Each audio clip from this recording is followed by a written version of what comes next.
Hey, welcome back to Bible and Blues, and we are doing episode 2 of No End House tonight. And a little under the weather, but just bear with me here a little bit. Had a heck of a week. So one day, yesterday morning, I get stung by, get 4 wasp stings on my body. One's here, underneath my beard, right just below my collarbone. One's on my shoulder, okay?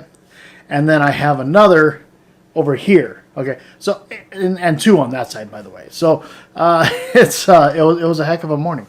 That was all before work, and then then I came down with a cold, and so I was actually home sick today, playing hooky from work, and really feeling like crud. I slept till 1 o'clock in the afternoon, which is not my normal.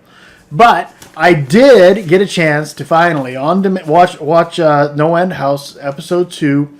A Nice Neighborhood was what this one's titled, on demand. And so let's just kind of jump right in here. So we see a couple things. We see a little bit about Jules, her personal history. She basically the day she came home from college, turns out her mom is a pot smoker, and basically she messed up her back at work working in a restaurant. And so she feels like she can, smoking pot's going to alleviate the discomfort. And, okay, fine, whatever. I live in a state and in a time where, it's legal. I don't partake. I don't judge much.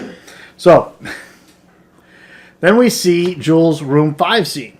Jules' room 5 scene was really kind of strange. There was this sphere, okay, and the sphere was probably, 4-foot diameter sphere, okay, and she touched it and it lights up, it glows, and that's pretty much all we see about it. So her room 5 was huge, okay, and so she goes to and after her and Margot split up, she saw her house number being 6. Okay, which keyed her into this real problem here. She goes over to Margot's. Now, when we last left Margot's, Margot had come downstairs, heard whistling, and it was her dad who had died a year ago.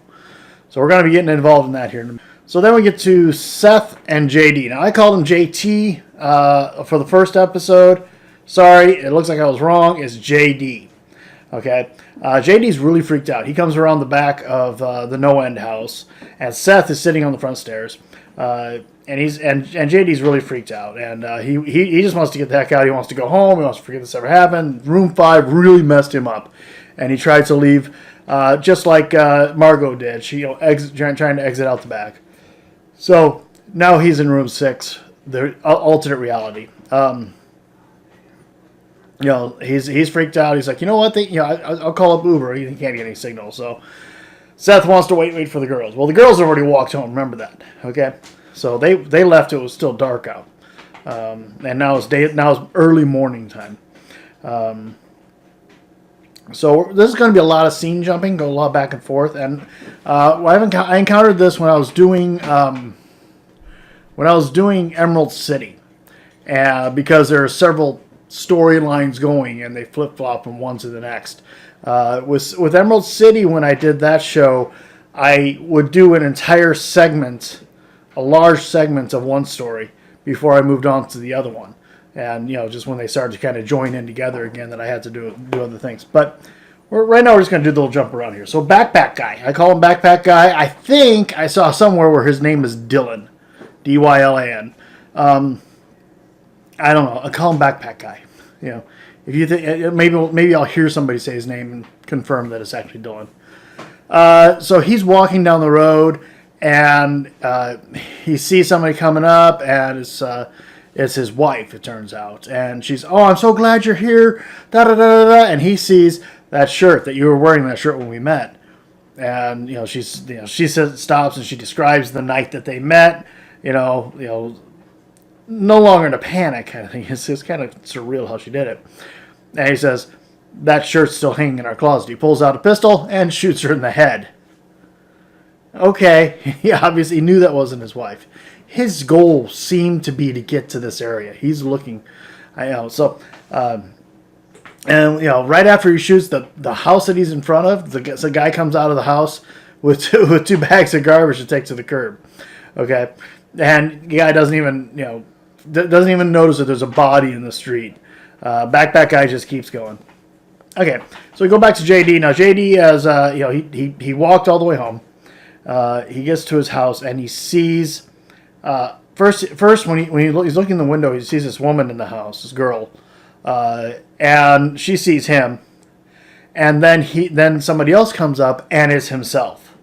Okay, so he's in this house and he's out of his house. So that's where that's at. Go back to this whole thing with Margot and Jules. So Jules came in the house and she's Margot's dad makes breakfast, and they all sit down. Margot and Jules says no, I'm okay, I don't have any. Funny thing, her dad said, Margot's dad says, it says that it doesn't taste like anything. It tastes like nothing. But Margot liked it. She says perfect. Okay, so after a minute, Margot just goes upstairs. She's like, I need a minute. Jules goes to follow her, but Margot's dad says, wait a second. I want she needs a minute, and I need to talk to you. He acknowledges that he's been gone. He doesn't have any memory. He has this huge gap of where he's been. He has no memory of where he's been. And he condemns Jules on how she reacted when Margot was grieving for her dad. And this is kind of the thing that the whole thing starting to get under Margot's skin about how she wasn't there for Margot very well. And so afterwards, Margot and Jules argue about the whole thing, and Margot, she's like, I'd like to stay with this. My dad's back. I have my dad. I want to talk to him. I miss him. That kind of thing. I mean, think about it. If you had lost somebody, if you're somebody that's lost somebody, wouldn't you like to have another chance to sit down and talk to him? I mean, So it makes perfect sense. Okay, so after Jules leaves, Margot goes into her bedroom. And her bedroom is pretty much how she remembers it. And she looks outside the window, and she sees a couple of people on bicycles go by. And then a moment later, she looks outside again, and the same two bicyclists go by. So it was like a real true deja vu moment, kind of like the Matrix kind of moment. So, all right. So then we go back to JD. I'm gonna stick with JD for a little bit because it was actually kind of creepy. It was a creepy moment here. So JD goes in and he's talking to himself, his alter ego. Okay. And the alter ego seems to be fairly aware of, what he is or what he isn't, And the girl that's in there only has eyes for the alter ego JD. And so the alter ego JD is saying, well, maybe I'm what you wish you were. Maybe I'm the confident, strong individual that you wish you were, And they're sitting around drinking, and high-end alcohol, and the alter ego goes like, you know what? I have really good memories. I know your favorite ice cream, pistachio, and but I don't know what it tastes like. I have no idea what it tastes like. They talk for a little bit, and the girl actually has no eyes, is not paying any attention to the real JD. Okay. Then there's a theory. There's some theories bouncing around saying, well, maybe she's here because she wants to be. Maybe she's here because maybe she's from your world and everything. So anyway, that possibility goes around. So in the end, spoiler alert. Okay, it's your time to shut it off. Spoiler alert. Alter ego JD starts bludgeoning JD with an empty whiskey bottle. Okay, I mean, just wailing on him. He's, obviously, it kills him. I mean, we don't see the body, and at this point in time, finally, the girl is looking at the real JD as he's, getting bludgeoned to death with a whiskey bottle. So, Seth has his own moment where he walks by and he sees a girl in her house. She waves to him and she's in her bra and panties. I don't know. He keeps going and it's in a cul-de-sac, and the cul-de-sac has he gets touched by somebody. Remember, Seth was a foster child, grew up in foster families. And so I have to assume this is one of his foster families. Probably not a wonderful one. And they're in a cage at the cul-de-sac, okay? So he just he essentially walks away from him. So Seth and Jules meet up with one another. And, because they're kind of alone. JD is dead, maybe. Margot is with her dad. Seth, backpacker guy. Okay, he goes to his house, and I didn't have this as a note. I don't know why. He goes to his house, and in the house is the girl that he shot. This is his wife. Okay, and he's trying to talk to her, and she does not recognize him as her husband. My husband will be home soon. You better get out of here. You're going to be in trouble. And he's like, I am your husband. You don't understand. I am your husband. I'm here. And I'm pretty sure this is going to go fairly south for him. He's trying to we now know why he came back. Apparently, he came here initially with his wife, and now he's trying to get her out of there, and that's why he came back, to get her. So back to Seth and Jules. They meet together. They find themselves in an empty house. It has a real estate sign out front, and they're inside there just trying to find some place to rest. And they're on separate couches, no hanky-panky going on. So, and Jules wakes up hearing murmuring voices.